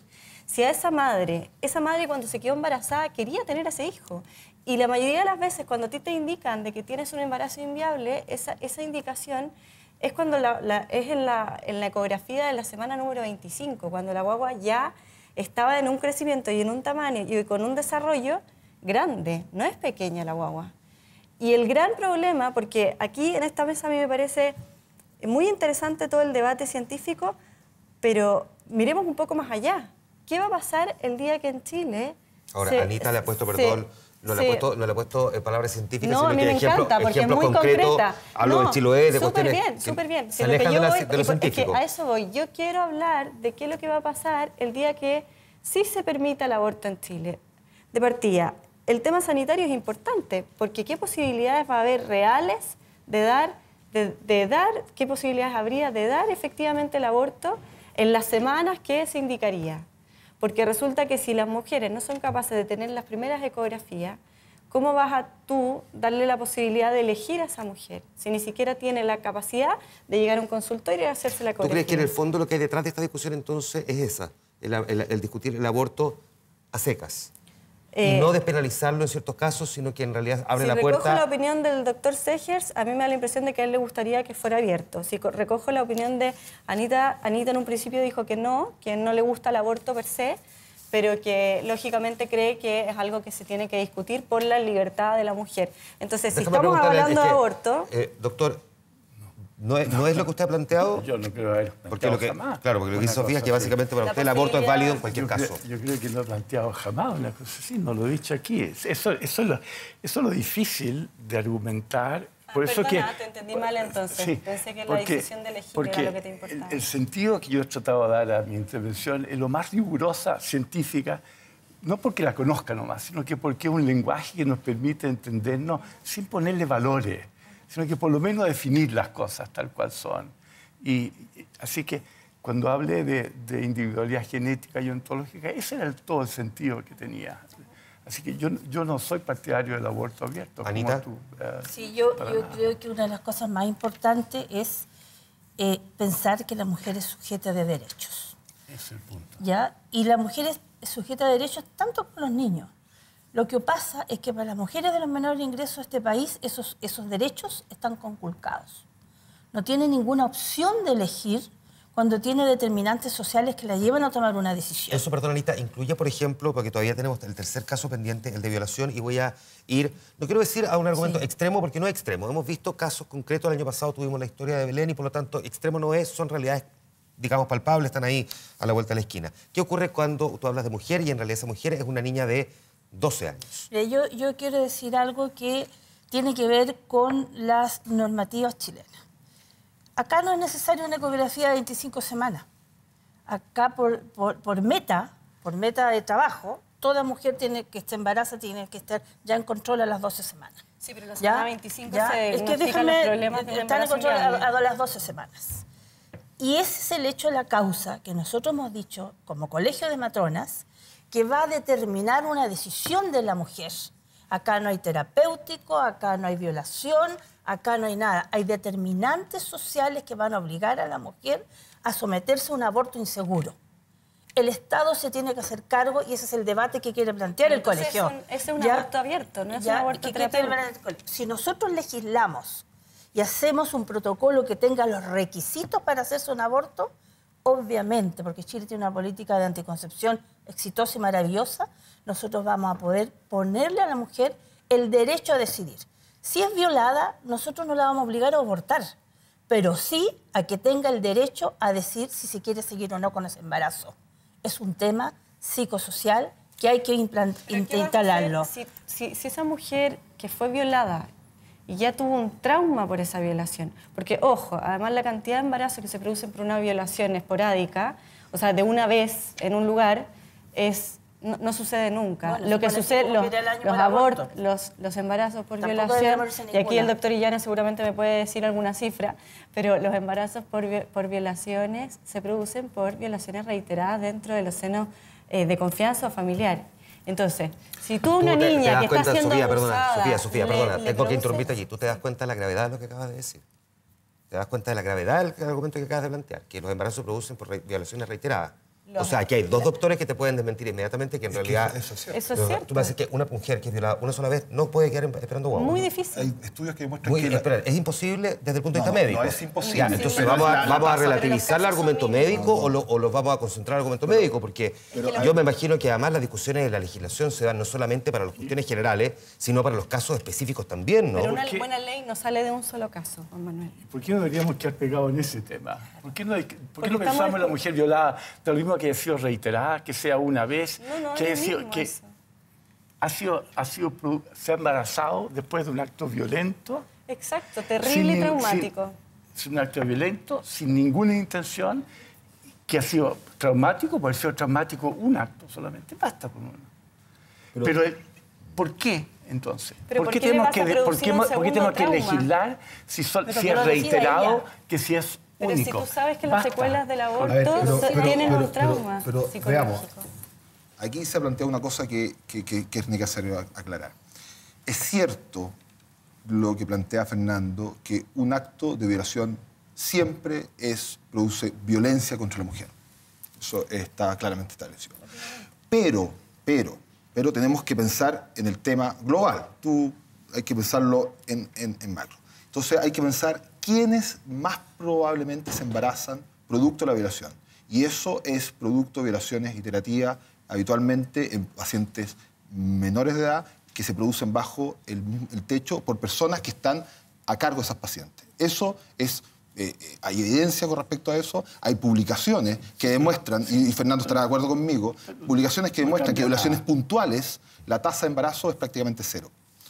Y que la gran mayoría de las pacientes que quedan embarazadas por violación es por violaciones iterativas. Entonces, asumamos un caso concreto.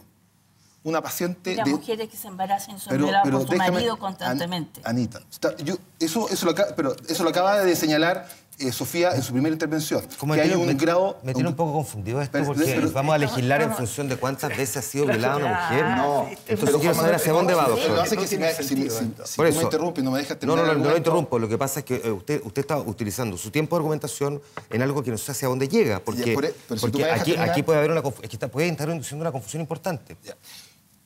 Estoy planteando el ejemplo puntual y te voy a dar por qué pienso que una ley de aborto en caso de violación puede ser compleja. Porque una paciente que es violada iterativamente, una Lola de 12 años, que es violada por su padrastro. Una niña de 14 años, 15 años, como que la edad que quieras poner, y que vive bajo ese mismo techo, se embaraza producto de la violación iterativa. Es llevada, y existe una ley de aborto. ¿Qué va a pasar? Va a ser tomada por ese padre que tenía el deber de cuidarla y la va a llevar a que se haga el aborto. ¿Y dónde va a volver esa niña? Una vez que se haga el aborto. Va a volver a la misma casa. Entonces se produce el riesgo que existe una ley de aborto por violación, es que se enmascare al violador y permita que la víctima, que es la niña que sí vuelva a ser víctima. Va a ser víctima. Entonces me parece a mí que la solución no es... Perdón, doctor, es que solamente para seguir su línea argumental, lo que usted me está diciendo entonces es que esa niña tiene que tener la guagua, volver a su casa y volver a quedar esperando guagua por segunda vez. Escúchame. O que se haga un aborto clandestino a la vuelta de la esquina, que se el mismo violador y haga un aborto. Eso es la sería interesante que ustedes mostraran cualquier evidencia que demuestre que el aborto va a proteger desde el punto de vista psicológico a esa niña que es violada. Existe evidencia de lo contrario. Exactamente lo que tú estás diciendo. Que pacientes que son violadas y que tienen planes de acompañamiento versus estudios publicados del año 2012, que son niñas que han sido embarazadas producto de violencia física y han abortado, el riesgo que tiene esa niña que aborta es 5 veces mayor de tener patología psiquiátrica después del aborto versus la niña que es acompañada, y eso en estudio no en pacientes adultas, en niñas de 14 a 19 años en Brasil. Entonces, tenemos una niña que existe estudio y evidencia que muestra que una niña que es violada y que es acompañada tiene 5 veces menos riesgo de tener patología psiquiátrica que una niña que es violada y aborta. Doctor. Por lo tanto... Disculpa, yo quiero decir algo que acá uno no puede perder la oportunidad en este debate. Doctor Illán, ¿usted trabaja en el servicio público? Trabajé muchos años. No, ahora. Sí, ahora sí. Ya. Existen en todas las maternidades de este país, al ingreso a las maternidades, lo que se llama salas de acogida.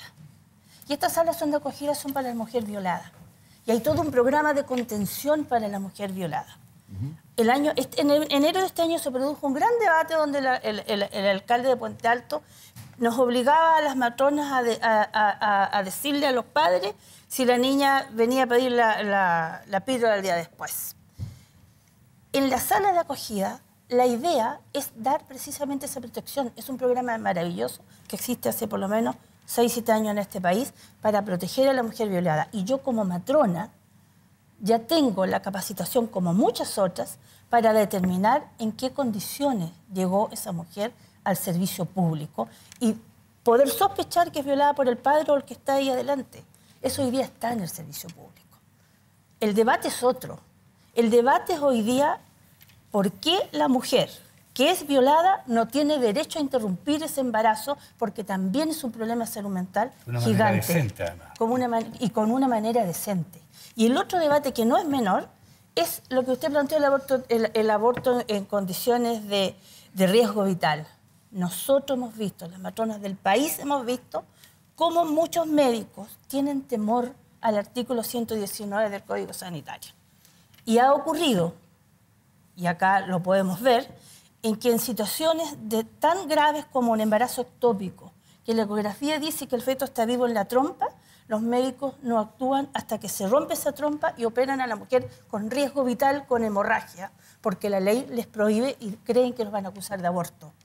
Cuando nosotros aplaudimos el mensaje de la presidenta Bachelet es porque precisamente tiene que haber claridad en la ley para que los médicos puedan actuar libremente, y si hay una ley se va a protocolizar.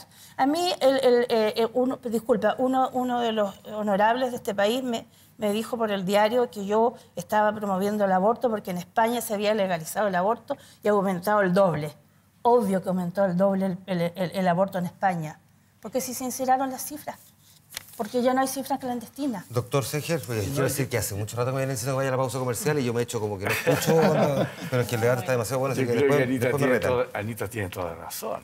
En el hospital de Concepción, un embarazo en la trompa con un embrión vivo tiene que pasar a un comité de ética antes que lo operen.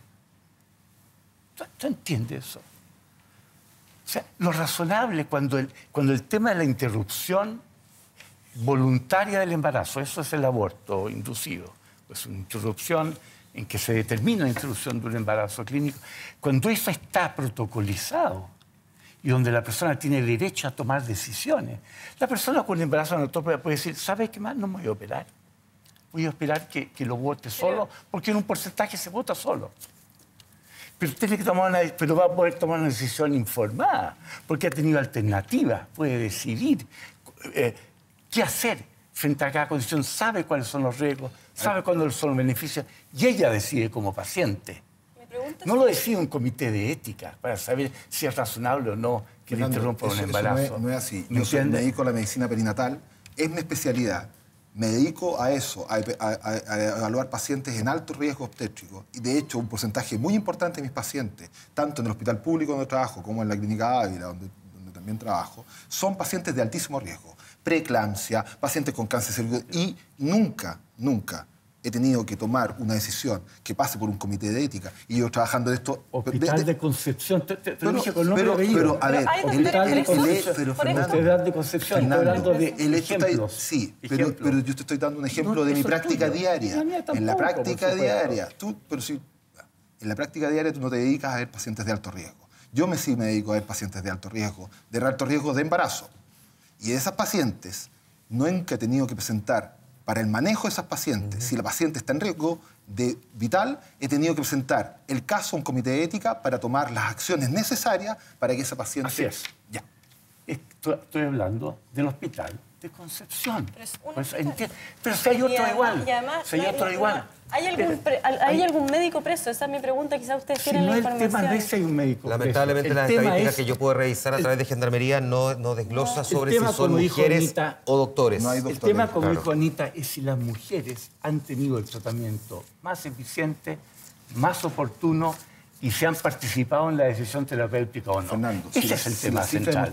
Es para eso que se quiere reglamentar esto. ¿Me entiendes? Fernando, si las cifras de mortalidad materna...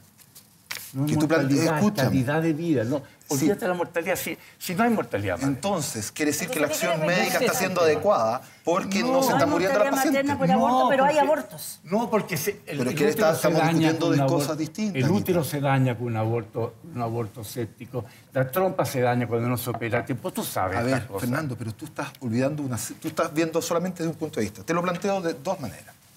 Uno, acaba de salir una publicación de una cohorte finlandesa que demuestra que las pacientes que abortan tienen 2 veces más riesgo de tener un parto prematuro en el embarazo siguiente. Eso es mucho más grave de lo que tú estás planteando. El hecho de tener un parto prematuro es la causa principal de morbimortalidad perinatal. Un niño que nace prematuro se juega la vida para siempre. Y el hecho de hacer un aborto inducido aumenta 2 veces el riesgo. Si se repite el segundo aborto, aumenta 4 veces el riesgo. O sea, pasamos de un riesgo de un 6%, que es del parto prematuro, a un riesgo de 24-25% de tener un parto prematuro. Y tú sabes muy bien el riesgo que tiene un parto prematuro. Y eso es una publicación que va a hacer ahora. Sorry. 2 segundos.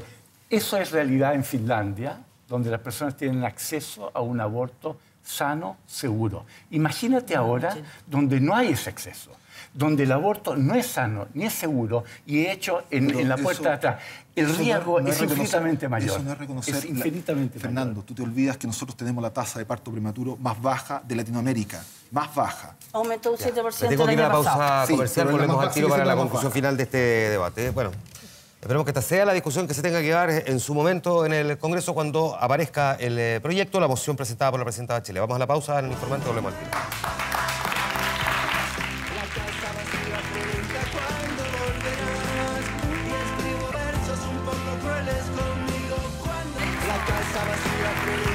Estamos de vuelta en los segundos que nos quedan del programa. Ya estamos pasados, lamentablemente, en la hora. Quiero agradecer la sintonía, quiero agradecerle por sobre todo a quienes han estado sentados aquí en el panel, los segundos de reflexión final. Sofía, primero, gracias por haber estado aquí en esta gracias a usted, conversación. Juan Manuel, gracias al informante. Creo que, perdón, y voy a decirlo, estas son conversaciones que hacen mucha falta en términos generales. No digo solamente en los medios de comunicación para que no sea el clásico cliché, creo que lo que hace falta en la discusión parlamentaria, en la discusión social, más permanentemente para poder tener el intercambio de posiciones.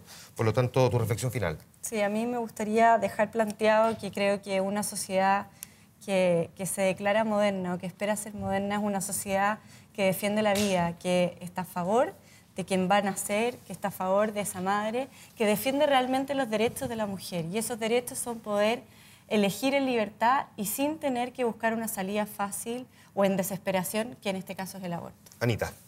Bueno, la verdad es que yo quiero dar 2 mensajes. Me encantaría que todo el grupo que ayer fue a La Moneda a pedir que no se legalice el aborto hiciera la misma marcha en contra de la ISAPRES, en contra de los planes sin útero. Me encantaría. Pero también creo y celebro este programa que me permite decirle a todos los chilenos y chilenas, el debate del aborto hoy día es tan amplio, es tan grande, que creo que todas las personas tienen no solo derecho a opinar, sino que también a exigir el respeto a sus derechos. Doctor Illanes, también muchas gracias por haber estado aquí. Su reflexión. Bueno, primero agradecer nuevamente el debate.